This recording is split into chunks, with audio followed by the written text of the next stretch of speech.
పానీపూరి అంటే ఎవరికి ఇష్టం ఉండదు చెప్పండి. అందరికీ ఇష్టమే. పానీపూరి అని పేరు విన్నా సరే నోరు ఊరుతూ ఉంటుంది. చిన్న పిల్లల నుంచి పెద్దవారి వరకు పానీపూరిని ఇష్టపడని వారు ఉండరు. మనకు ఎన్ని రకాల ఫుడ్స్ అందుబాటులో ఉన్నా ఎందుకో ప్రతి ఒక్కరూ పానీపూరిని ఎక్కువగా ఇష్టపడుతూ ఉంటారు. ఇక అమ్మాయిలైతే పానీపూరి బ్రాండ్ అంబాసిడర్లుగా కొనసాగుతూ ఉంటారని చెప్పాలి. ఇక ఎంత తింటున్నామో కూడా తెలియకుండా పానీపూరి తినేస్తూ ఉంటారు. అంతలా పానీపూరికి క్రేజ్ ఉంది మరి.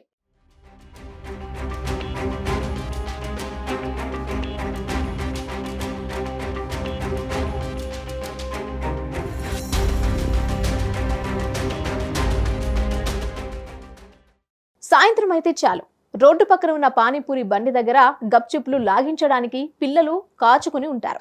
మురికి కాలువ పక్కన పెట్టి పానీపూరి అమ్ముతున్నా సరే అక్కడే తింటే ఏదైనా రోగాలు వస్తాయి అనే అనుమానం అందరికీ ఉన్నా ఎందుకో పానీపూరి తినడానికి మాత్రం ఎక్కడా వెనకడుగు వేయరు. అయితే పానీపూరి తింటుంటే కడుపు నిండుతూ ఉంటుంది, కానీ మనసు మాత్రం ఇంకా ఖాళీగానే ఉంటుంది అని చెప్పాలి. ఇలా ఇండియాలో బాగా ఫేమస్ అయి అందరికీ ఫేవరెట్ గా మారిపోయిన పానీపూరి ఏకంగా ఒక రాష్ట్రంలో నిషేధించారట. వినడానికి షాకింగ్ గా ఉంది కదా, కానీ ఇదే నిజం. వివరాల్లోకి వెళితే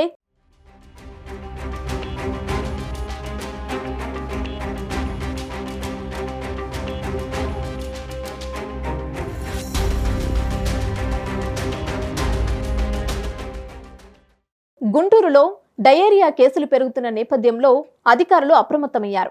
నీరు కలుషితమయ్యే అన్ని ప్రాంతాల్లోనూ సంరక్షణ చర్యలు చేపట్టారు. అలాగే పానీపూరిలో ఉపయోగించే నీటి వల్ల ప్రజలు అనారోగ్యానికి గురయ్యే అవకాశాలుండటంతో వాటి విక్రయాలను నిలిపివేశారు.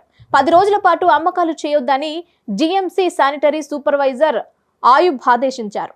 పలు పానీపూరి బండ్లపై దాడులు చేసి అందులో నీటిని పారబోయించారు. జిల్లాలో డయేరియా విజృంభణ కొనసాగుతోంది. ఇప్పటి వరకు డయేరియాతో 4 మృత్యువాత పడ్డారు. దీంతో సీరియస్ గా తీసుకుంది ప్రభుత్వం. డయేరియాతో రోగులు మృత్యువాత పడడమే కాకుండా వందల సంఖ్యలో ప్రభుత్వ ప్రైవేట్ ఆసుపత్రులలో పలువురు బాధితులు చికిత్స పొందుతున్నారు. దీంతో నగరంలో విజృంభిస్తోన్న డయేరియాపై ఏపీ హైకోర్టు స్పందించింది.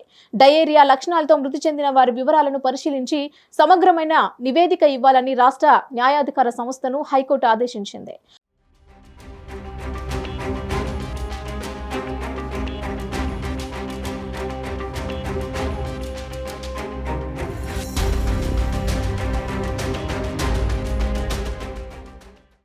హైకోర్టు ఆదేశాలతో న్యాయాధికార సంస్థ జడ్జి లీలావతి జీజీహెచ్లో చికిత్స పొందుతున్న బాధితులను కలిసి వారితో మాట్లాడారు. అనంతరం వారికి అందుబాటులో ఉన్న చికిత్స, అనారోగ్యానికి గల కారణాలను వైద్యులను అడిగి తెలుసుకుంటున్నారు.